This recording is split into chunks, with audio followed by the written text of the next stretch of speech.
Remember Meg Ryan and how her affair with Russell Crowe that only lasted for 6 months more or less put her career in the dumps? Yet Angelina Jolie was a cat in heat and rubbed up against Brad Pitt, and yet her career seems to be doing quite well. It didn't damage her. And yet now we're talking about Edwards here, and his whole career will end up in the dumps as well. So let's talk about addictions. If you are married or in a monogamous relationship, remind yourself that acting upon your impulse may or will cost you your marriage or your relationship. Ask yourself if what you want to do is worth that. If you are healthy, remind yourself that acting upon your impulse may cost you your health, because you do not know whether or not the partner that you have chosen carries a disease such as AIDS. Ask yourself if what you want to do is worth that risk. Remind yourself that the partner to whom you are most likely drawn is drawn equally to others as you are. That he or she has no more feelings for you than you have for him or her. You can be assured that this is the case because the sexual attraction that you have felt for this person is a response in you for a weakness detection system, so to speak, that you have used to scan those around you. When it locates a person who is weak enough to be susceptible to you, to be seduced by you, it triggers within you the experience of sexual attraction. Will you advance your masculinity or your femininity by exploring the weakness of this person? Will that gain you what you want to gain? Remind yourself that you both have chosen to interact sexually in ways that do not ignite your feelings, because if your feelings were awakened, they would only let you know that the person you are drawn to is no more emotionally involved with you than you are with him or her. It is one thing to think that you are sexually involved with someone and not feeling anything. It is another to face that neither is your partner feeling anything for you. Look closely at the dynamic in which you are involved, and you will see that when one soul seeks to prey upon a weaker soul, and a weaker soul responds, both souls are the weaker soul. Who preys upon who? The logic of the five-sensory personality cannot grasp this, but the higher order logic of the heart sees it clearly. Is there truly a difference when two consciousness are trying to link into a dynamic that ultimately will lead to a balance when both have identical missing pieces? What causes the need to dominate, for example, is the same that causes the need to be submissive.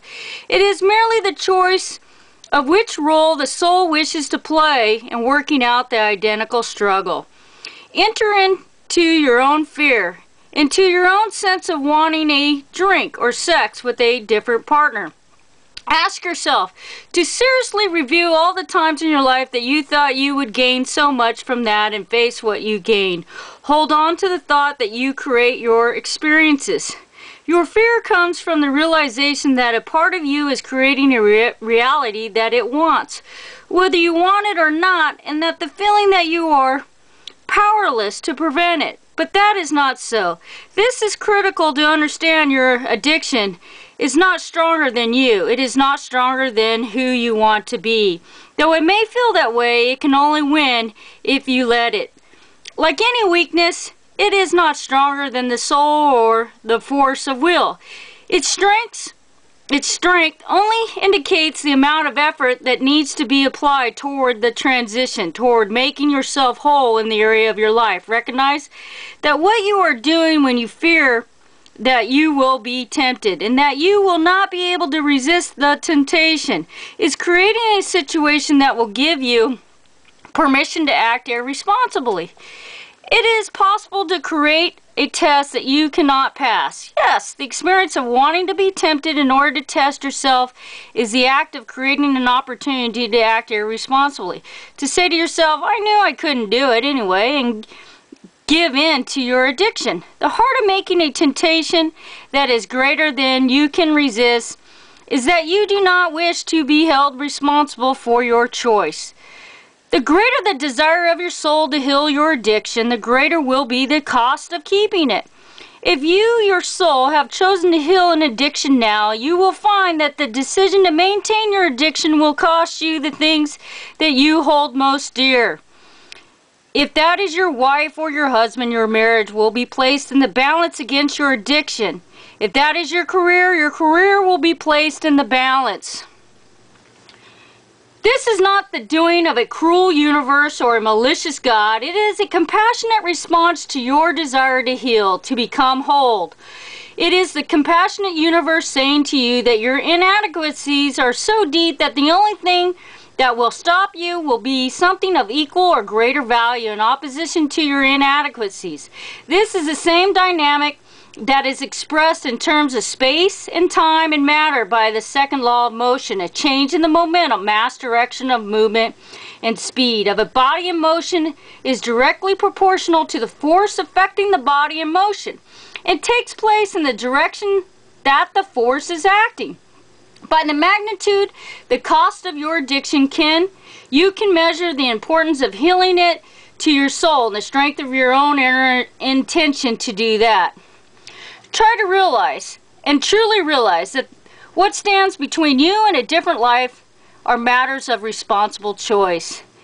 If your moments of fear, what you are obscured about in your thinking is the power and magnitude of your own choice, recognize what your own power of choice is. You are not at the mercy of your inadequacies. The intention that will empower you must come from a place within you that suggests that you are indeed able to make responsible choices and draw the power from them.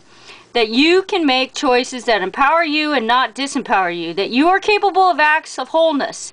Test your power of choice, because each time you choose otherwise, you disengage the power of addictions and more increase your personal power more and more.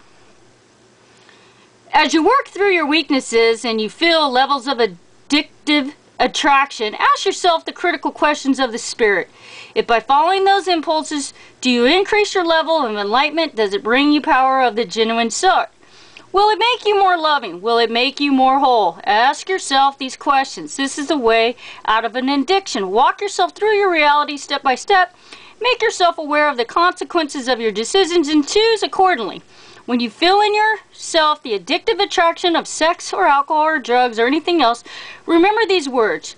You stand between the two worlds of your lesser self and your full self. Your lesser self is tempting and powerful because it is not as responsible, not as loving, and not as disciplined. So it calls you.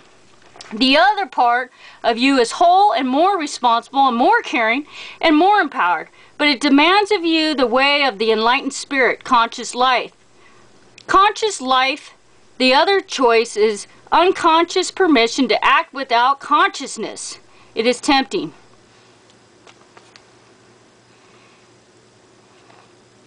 If your decision is to become whole, hold that decision. You will not be as tempted or as frightened as you think. Hold it and remind yourself again and again. You stand between your lesser self and your whole self. Choose with wisdom, because the power is now fully in your hands. Do not underestimate the power of consciousness. As you live and make conscious choices each moment and each day, you will fill with strength, and your lesser self disintegrates. As you choose to empower yourself, the part of you that you challenge, the temptation that you challenge, will surface again and again. Each time that you challenge it, you gain power and it loses power. If you challenge an addiction to alcohol, for example, and you are drawn 12 times that very same day to have a drink, challenge that energy each time. If you look upon each reoccurrence of attraction as a setback or as an indication that your intention is not working, you choose the path of learning through fear and doubt. If you look upon each reoccurrence as an opportunity that is offered to you in response to your intention to release your inadequacy and to acquire power over it, you choose the path of learning through wisdom.